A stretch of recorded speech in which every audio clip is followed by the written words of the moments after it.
we'll see this more and more. So binding rituals aren't gone.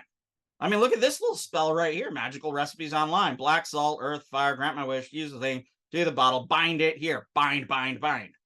Okay. So what do I want you to think about this? One, writing. When you write something down in a magic ritual, it's a performative act. When you write it down, it does something. It's more than communicating knowledge to someone by writing it down. The writing of it does something. Expressing the words on the page cause something to happen.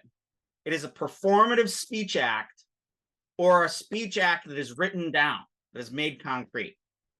Now, when we think of names, the name of a person is a symbol of the person. So manipulating the name of the person can manipulate the very body and existence of the person. Now, ritual actions are what I've called, and Tambaya calls, persuasive analogies. So when you scramble and rearrange letters of names, you're scrambling and rearranging the person or the affections of the person. So this is sort of like, you can use different strategies to inscribe the name of a person on a page or their body on a page. And when you do that, it's thought to have an effect. This is thought to be the same in magic as normative causality. So when I'm doing a ritual to make some guy have a headache, it's the same as I punched him in the head. We don't think this way, but the Greeks would have seen it as exactly equivalent.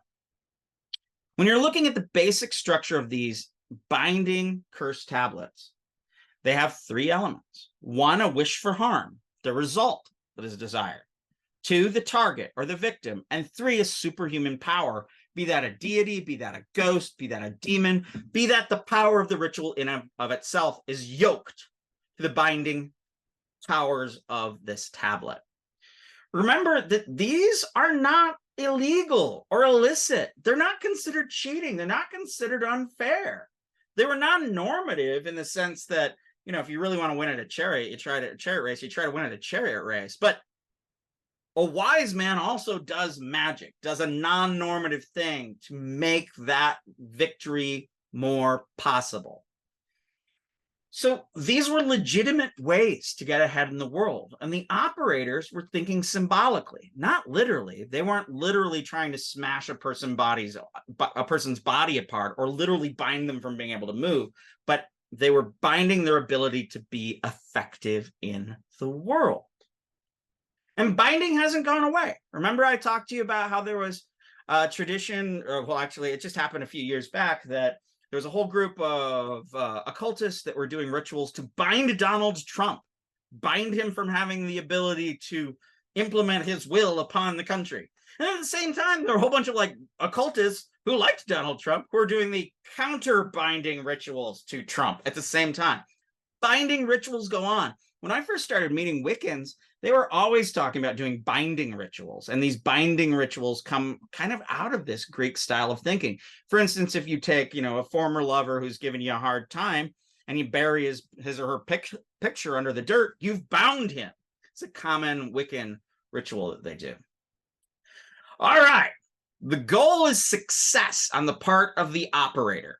The rituals are done for greater success in a competitive world.